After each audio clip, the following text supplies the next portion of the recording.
in our package that we've been working on for analysis of whole genome DNA methylation bisulfite sequencing. Thank you for the invitation. I stay here for about 1.5 years, and thanks, Marie, put me in this project, and I enjoy the time here in this department. So today I'm talking about the new developing where the tools, so analyzing the methylations, the whole genome methylation, which is still ongoing. I think it's we haven't published it yet. So a little bit background about the methylation, DNA methylation. So for the CpG sites, the methylation in fact refers to the the CpG site in 5 carbon of CpG site. It can receive the methyl group. So when it is received methyl group, we say it is methylated. So this methylation has really important roles in even normal cell development. For example, the methylation. I think methylation in the CpG site in the promoter region, can not prevent the gene expression. And even in the cancer sample, it's a lot of studies shows the very different methylation patterns. So it's in normal here you have different methylation, and this methylation in general regulate the gene expression. So it plays a very important role to something like overexpressing the oncogenes or silencing some tumor expression genes. This is important. So the the goal for us is try to find which CpG site or CpG region they are really for the 2 different groups or 2 different tissues they're differentially methylated. So current method is the sequencing method. We have several different types. So here is I think these 2 they are not based on this is array based probably and not based on sequencing all. We don't have the information about the coverage and the rates of the cytosine. So here it's 2 different types. One is whole genome, and another is we call it reduced representation bisulfite sequencing. Is targeted some the CpG dense region because we have more information on that. We don't want to spend a lot of money on some CpG really rare the region. So it's slightly different. And where our method is focused on these 2 different type of data. So what is bisulfite? It's the researchers find when DNA treated with bisulfite. So here is methylated, it's unmethylated. So when you treat it with a bisulfite, then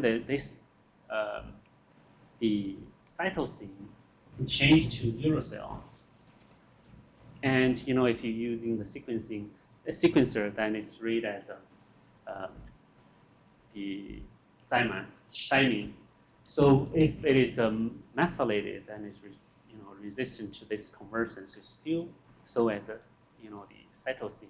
That means if we this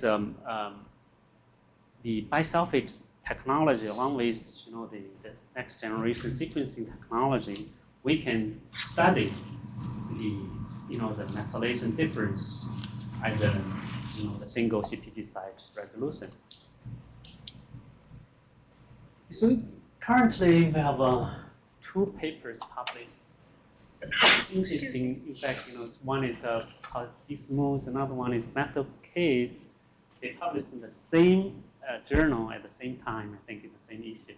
So the one is BISULFITE is based on, we have the whole genome, the methylation rate will change at each CPG site, but they assume they're quite smooth. In fact, we also observe they're smooth in some reason, but they have a assumption is quite broad reason they believe they're the similar. So they have some really distinct patterns.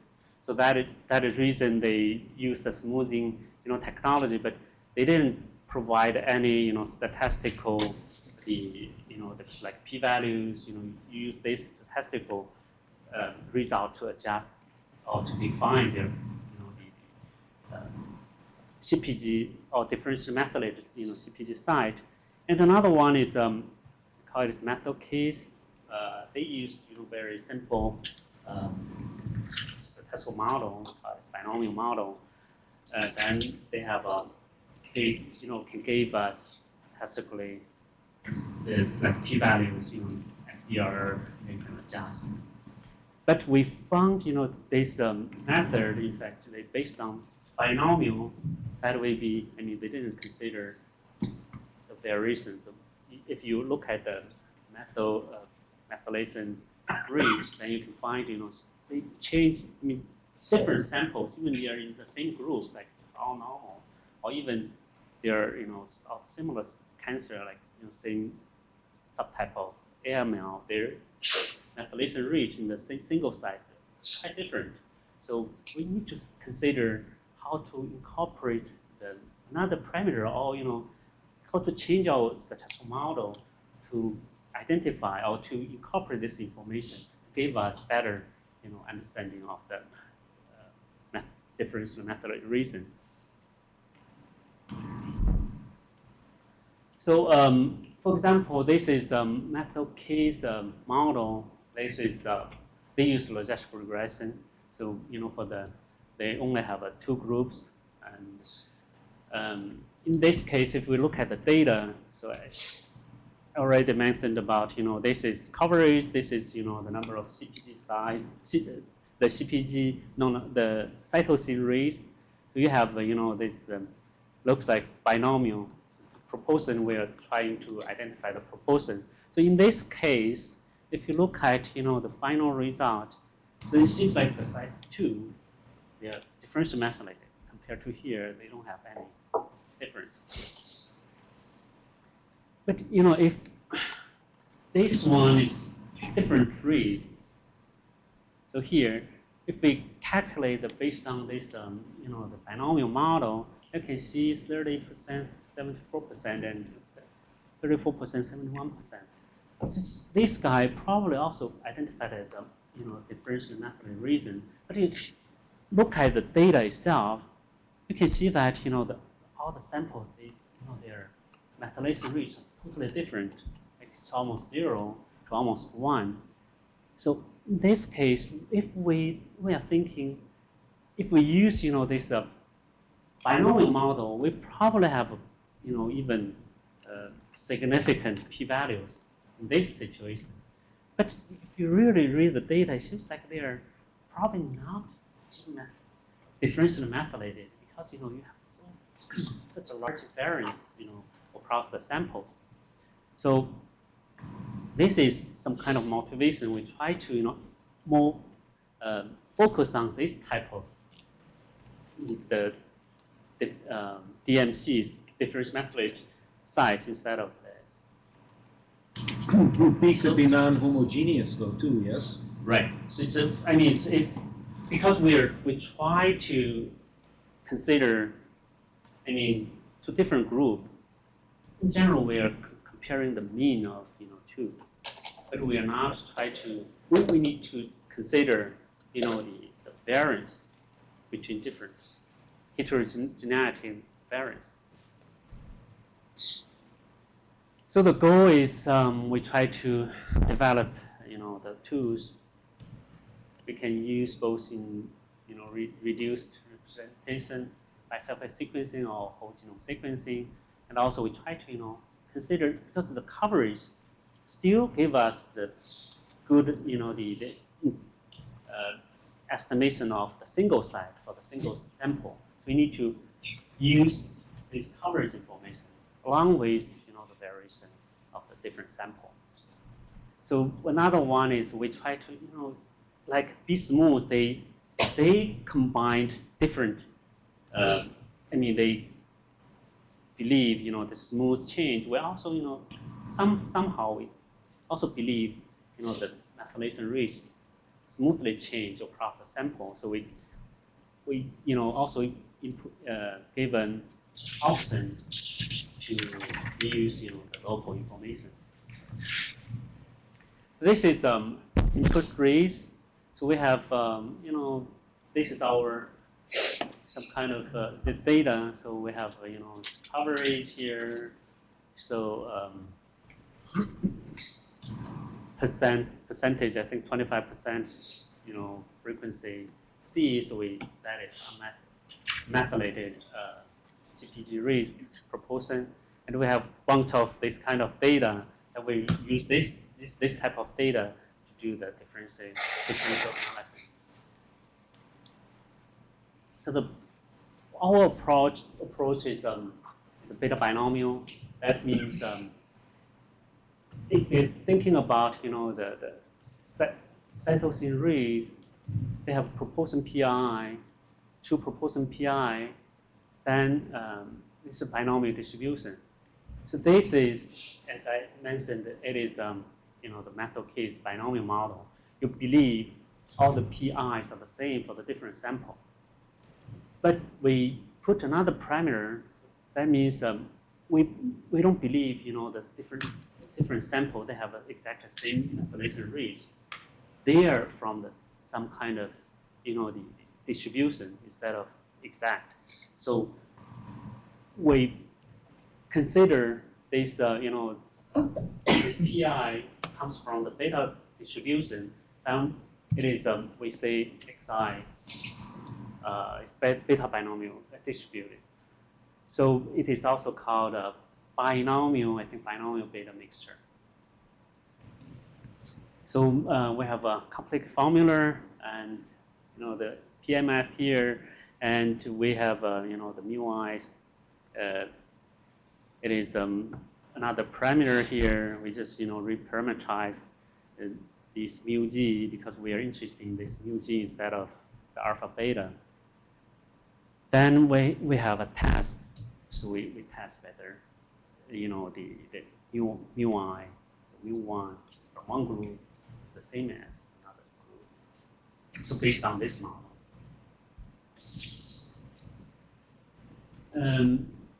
So we use some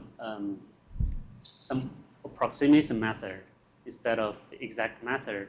We have likelihood ratio test, but when we try to do exact likelihood ratio test, then we need to estimate two parameters simultaneously.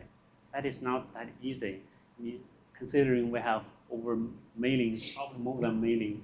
It goes to the whole genome, and maybe 10 mailing beside. That is it's computationally demanding. So we try to use the approximation. In fact, even the exact statistical method, the likelihood ratio test, that is also approximation. So you don't know the exact distribution of that.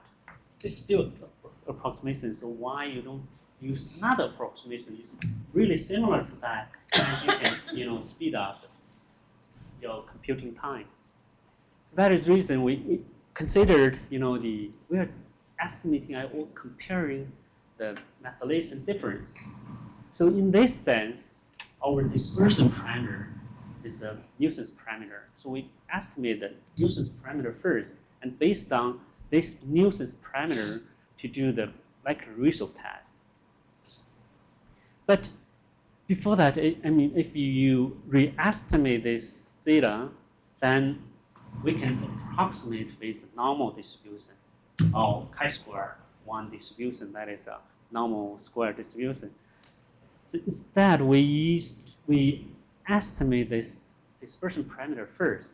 So it's not analogous to the the two-sample t-test, right? If you do the two-sample t-test based on the estimate variance, then this is t distribution. or T2 distribution, so T-square distribution. So we consider of that, and we adjust this statistic, approximate that with this T-square distribution instead of chi-square distribution. Then we will see that the p-values based on our method quite correct instead of I will show that later. So another one I said we can incorporate some local information. So for example, I try to estimate the this methylation rate, or do the test in this size. But I try to incorporate some other the CG size information.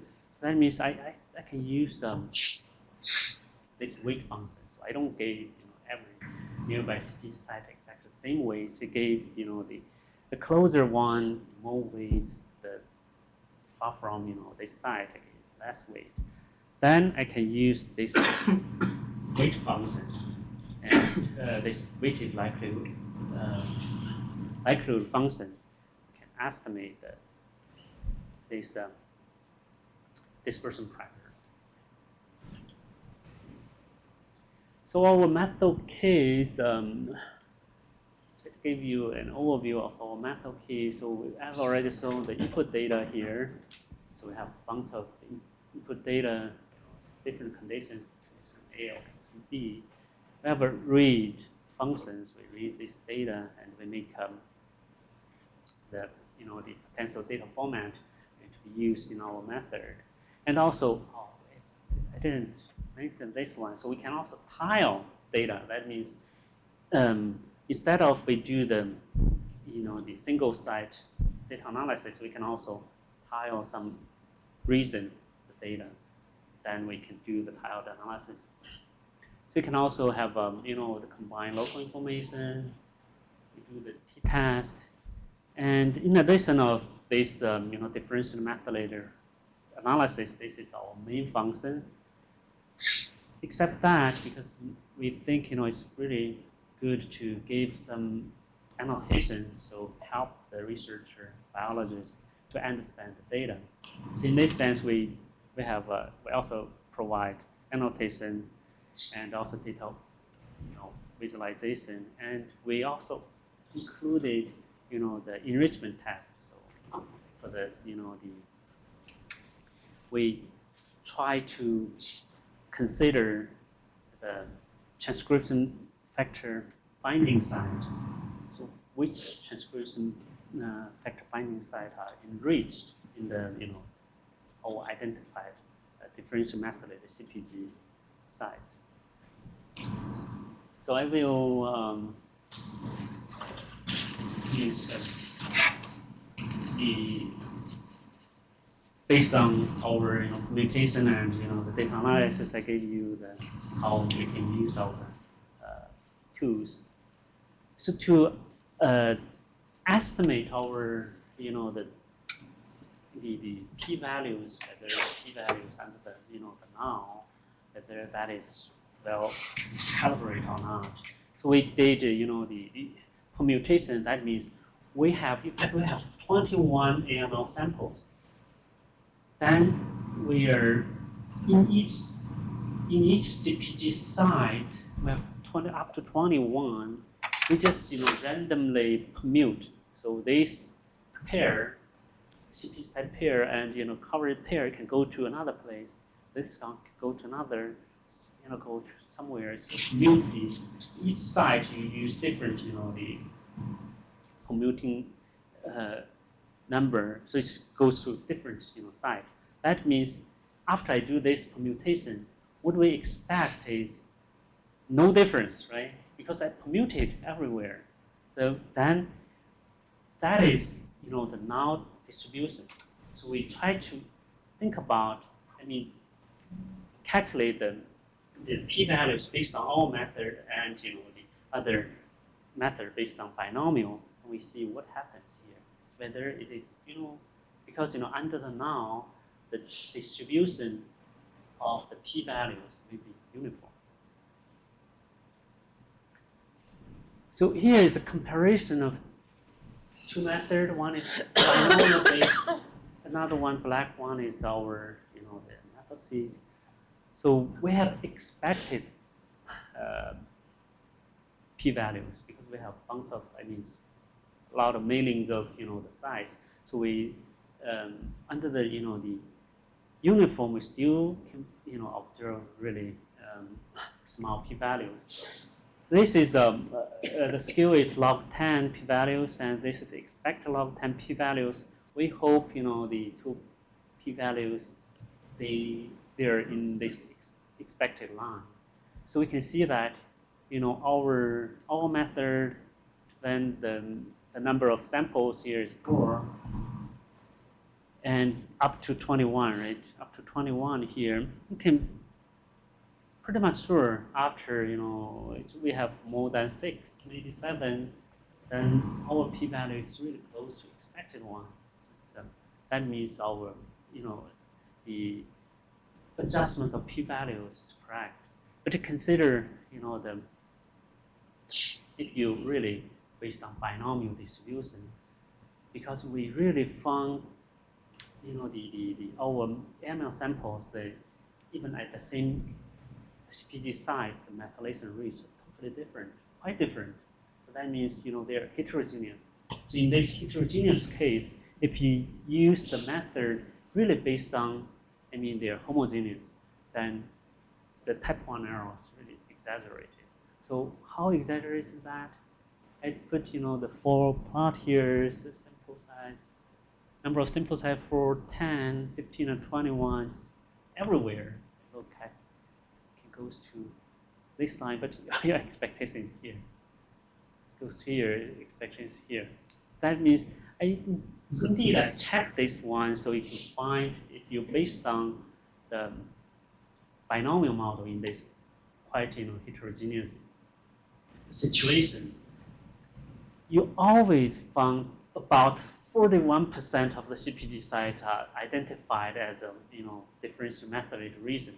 So based on FDR is less than 0.05. So that means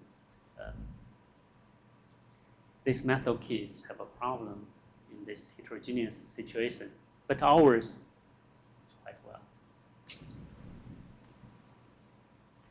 So now there is data analysis based on our 21 ml samples, and we can identify them to part of samples in 3 groups, and also we have a normal sample. So we know the mutation here is ADH12 and the TAD2. So we know this, the involving the conversion of the DNA methylation. So then, and also, we from the biological reason, we know most, the cytosine site should be hypomethylated instead of hypomethylated. And we have another group, ML group. It is, ML1 eto fusion, cancer. This one, we expect they don't have, quite difference in the hyper or hypomethylation. We did data analysis based on normal. Yes, we have IDH1, TAD2. So this black one is from our, the method, and this one, red one, is from the binomial model. We define the DMCS, FDR less than 0.05, standard in general, and the methylation difference we use 25.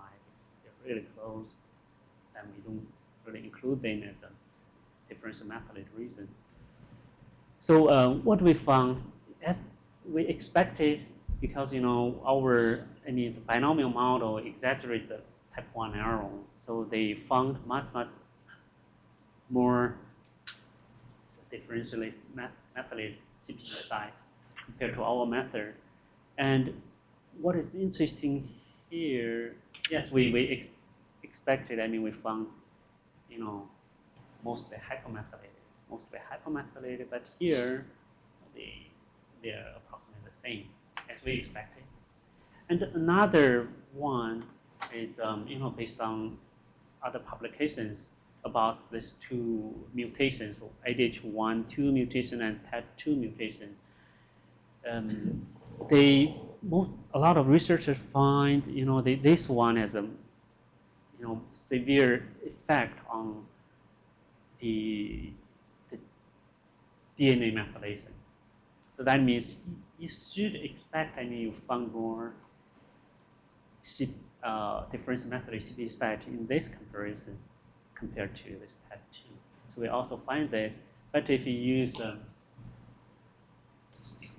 METHYLKIT or binomial model, it seems like it didn't. You feel like this one is the most severe, or they're quite similar. So this is also, I think they didn't give because the type 1 errors are not correct, so they included a lot of probably false positive sites here. So we also have These are all relative to normal? yes. So any ideas of why with the AML, ETO, the sites that look different from normal are so much larger than seen in the others? Especially for these two, you mean this one? oh, well, if you look, you have 11,000 sites declared as hyper and 12,000 as hypo. Yes. And then the others are nowhere close to those kind of numbers. You mean the total number, not close or Yeah. the ratio? You could either just look at hypo or the total. The total, I think it's still, they have different effect on the the methylation. So in this sense, probably ML1 has more disrupted effect to the methylation. So you can find more CPG sites there. Can you explain why there's so few hypomethylated for IDH and TET2? I think maybe Here. people missed that. Go back.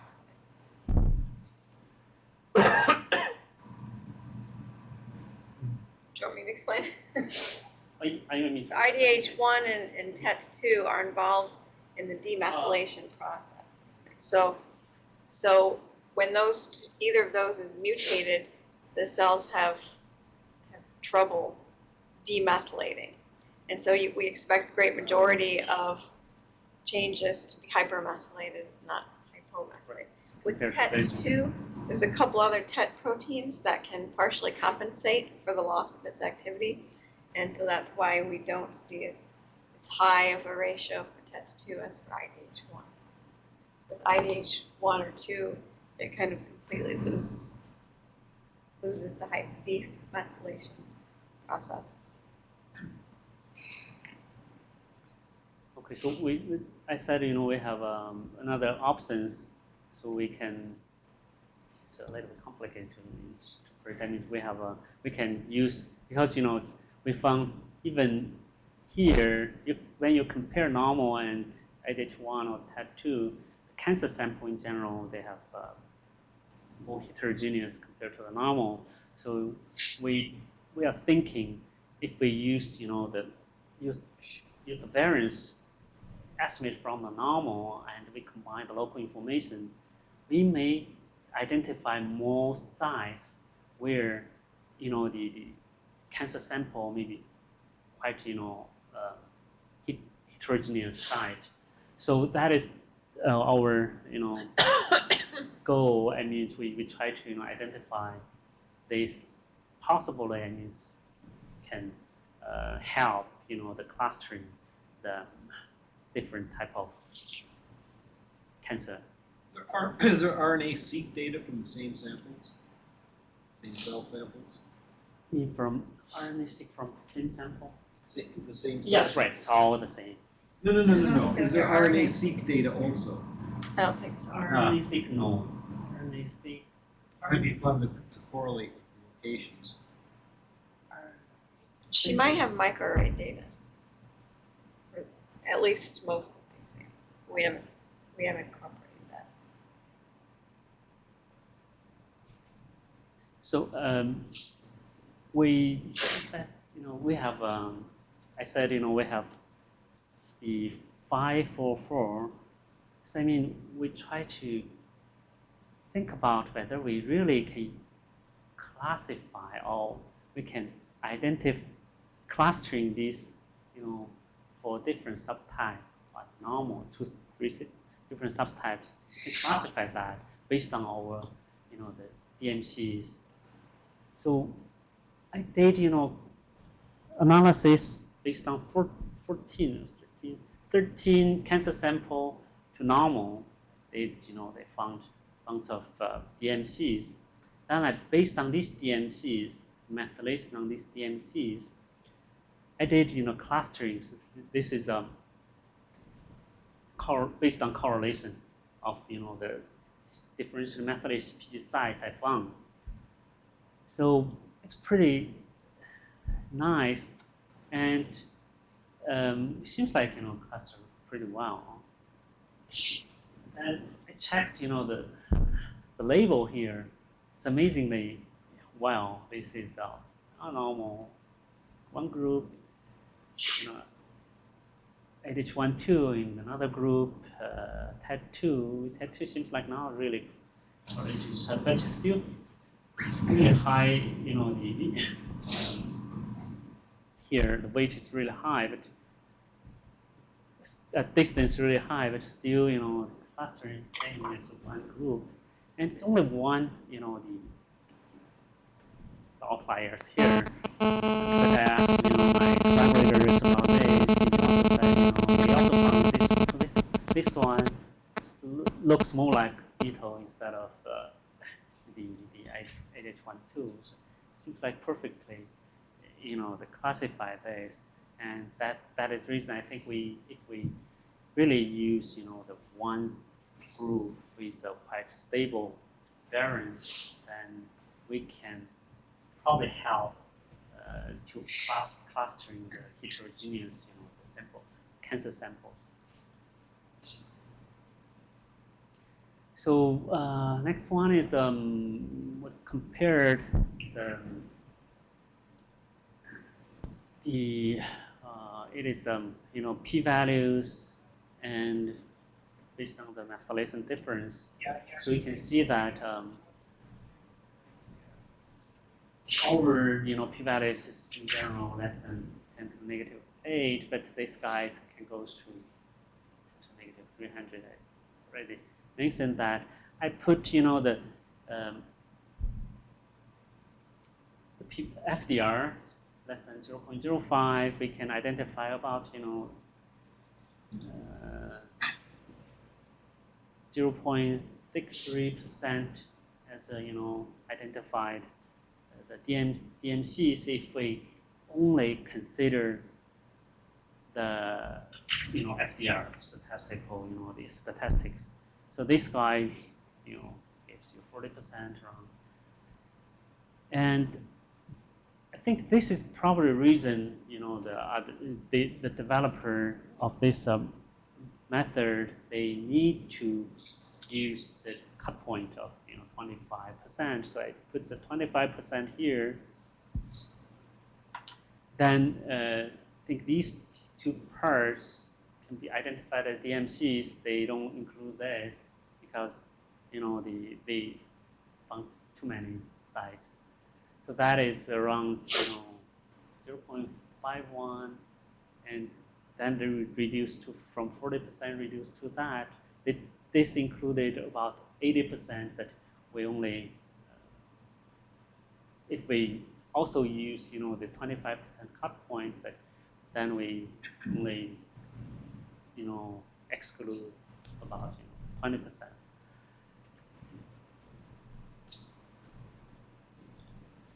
So another one is annotation to help you understand in which region you have much more founded DMCs.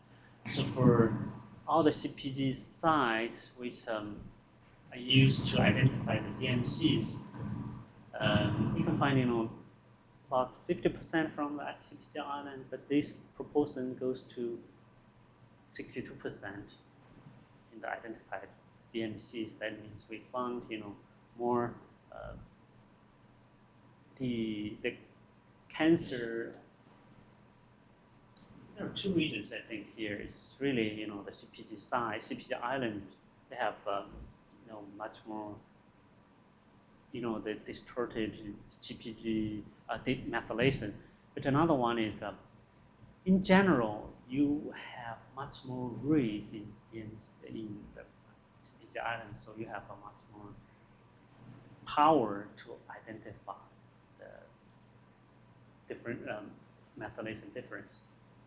So the same reason I think, as for the intergenic reason, so you reduce a lot of the, proportion here.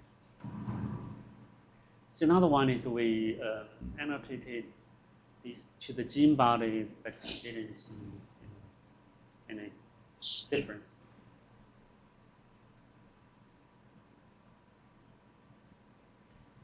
So another, I talked about the enrichment of transcription factor binding site, and this is comparing the IDH1/2 mutation to the normal. Then we found this transcription factor binding site, so only one is highly significant, and Marie is really excited about this, right? Because this shows trial is really related to the methylation, and it's, seems like the finding is consistent with the biological the reason. Do you do any correction for the sequence composition of the binding sites? What do you mean sequence? Well, you have a lot of CGs in there. They have an opportunity to be. Oh, right. So what I did is, for each CPG binding sites, right, we have more, possibly have more CG sites there. What I did is, we have all, potential CPG sites, right? I count how many, the CPG sites there, and if we compare to the DMCs, so I map DMCs there. So I'm really checking the proportion. So you didn't use all CPG sites, you used the covered CPG sites, right, in our data? Right, not all CPG sites. All CPG site that is used to identify the DMCs, because other sites, if you don't have reads, or you're excluded from the analysis because of low reads, or you don't have enough reads for the the sample, then we exclude that. So for all the CPG sites included, so then compared to the total number of CPG sites I used, and the number I mapped to one transcription binding site. I compare the proportion of the map and total. So from the complicated. That's a great question. I have So- to think about it for a while. So that is proportion. So it's really consider the number of CPG sites map. He is asking if you have a lot of CPG sites there, then you always say that is enriched. So I said it's not. We are considering Right, the so result. looking at the proportion of Proportion. tested CPG sites that are significant overall versus overlapping with that transcription factor bindings. So another data visualization here, we have two-tier data visualization functions here. So if we, here I think I included all, I mean chromosome 19, then you can find this red one is the DMC is identified. This is CPG island ref gene. If you gave really broad region, then it only gave you this part. But if you zoom in some, maybe this region, Then you can see more information here. So the data, so here, and sort of give you some ideas. What is the the estimated mean, group mean, and here is another group mean, and also we have CPG island. This is CPG island, CPG shore. This is some kind of the genes, one gene's intron part, I think. This is the CPG site that is identified as DMCS, and also related to the transcription factor binding site.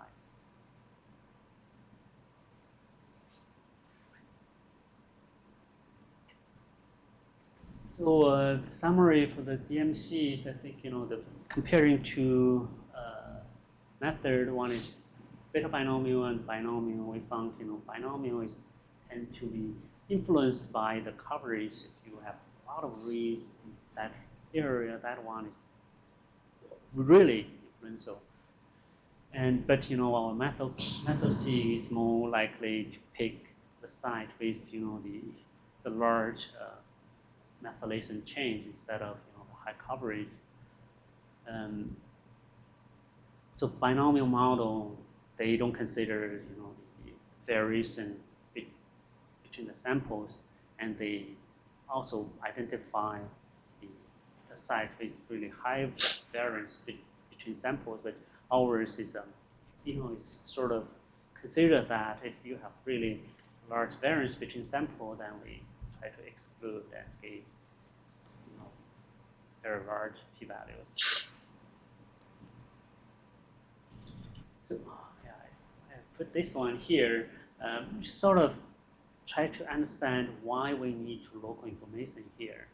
So the first part is autocorrelation of the the methylation rate of the genome. So it's autocorrelation is correlation to the next two means next, and it's your autocorrelation with next 100. Then you can see that it appears like it's about 200 here, or 300 maybe apart. Seems like it's pretty highly correlated. So it appears like if you try to really use the local information, you can set to the 200 or 300 base pairs. So this one is a little bit messy. It is autocorrelation of estimated dispersion parameter. But I talked with the marine today. I think it's more like the same pattern about here, but you cannot have really accurate estimate of variance. So you really do the autocorrelation of the variance. Because of the variance of the variance, you don't have a quite high correlation, and that also means in some sense the estimated variance vary a lot. That means you don't have really accurate variance estimation. But it still have the similar pattern. If you look at 200 around, and they have kind of pattern after that to drop a lot. So this is also give us some sense. I mean, maybe we still can use the local information about 200 base pairs. So our method here, we try to provide our package. We have several parts and I think it's mostly me here done means mostly tested by myself. I still need to we probably need to I need to give marine to test it more. And it's we have a beta binomial approach. That is main function. We've done that. Annotation mostly, and it is we still need to discuss. And enrichment test is done, and the data visualization mostly done. But I think we probably still need to discuss what is the best way to give user-friendly interface instead of what we want to use. So the paper is ongoing. mostly done. And we need to do working on the manuals. So, so acknowledgements very, she, introduced me this project, so I really appreciate her help and her advice. And also, the Sato Lab members have a lot of good time visiting here. And two collaborators here. So Ken, she provided, the data for us, and also we are, writing paper together. So it's a lot of help to understand the biology. Crazy. Laura also, I think, Marine and Laura, they have joined R1 also in this project. Thank you. Questions?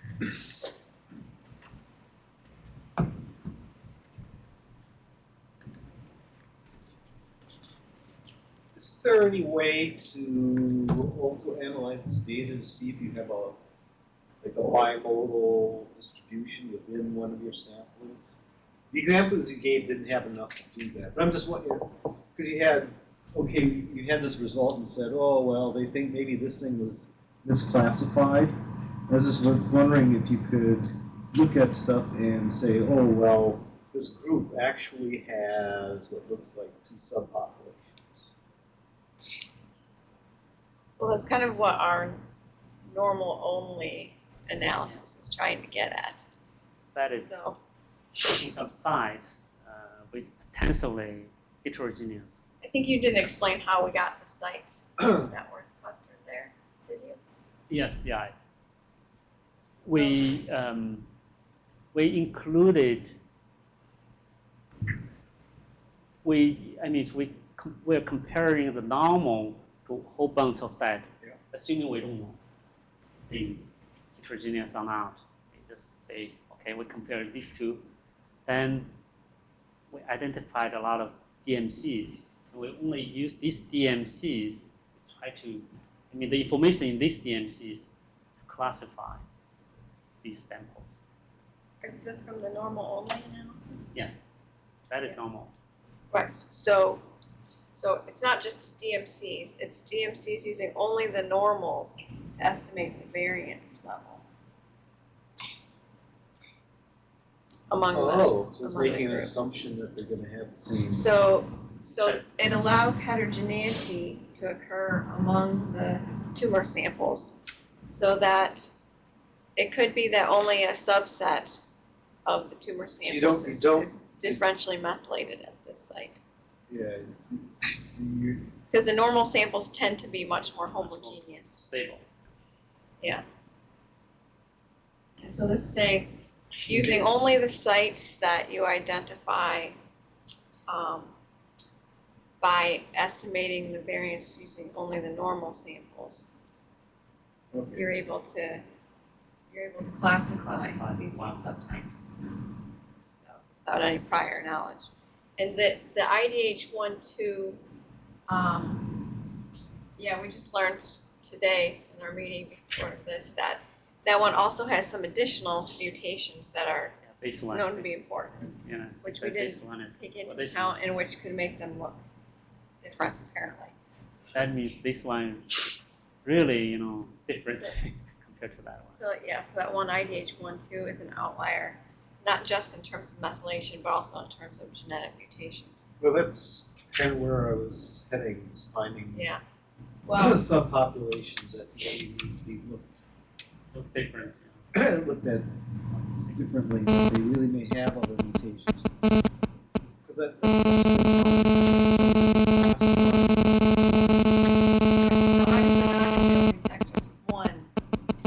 I wasn't. Yeah, but we were able to separate out IDH, the TET2, and the ETO, aside from the one Yes. outlier. Yeah.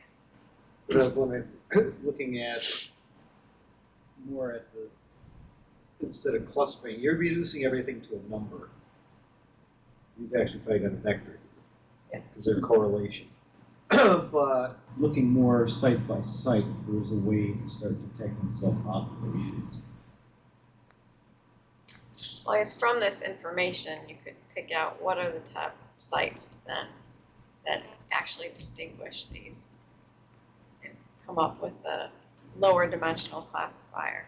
Is that kind of what you're No, I'm headed the opposite direction. opposite direction? In other words, detecting within something that was called a group at the beginning, is there unusually high variance at some subset of sites? So that would be hard to say. Is there more variance than you would expect? I guess could be variability could come from various sources, right? And to say that it comes from heterogeneity and not from something technical, say that might be difficult. I don't know. Talk about it more after. But you did not get this separate clustering if you just used all DMCs using both groups to estimate variance, like a typical analysis. There were several. Not as good as this one. There's several, misclassified.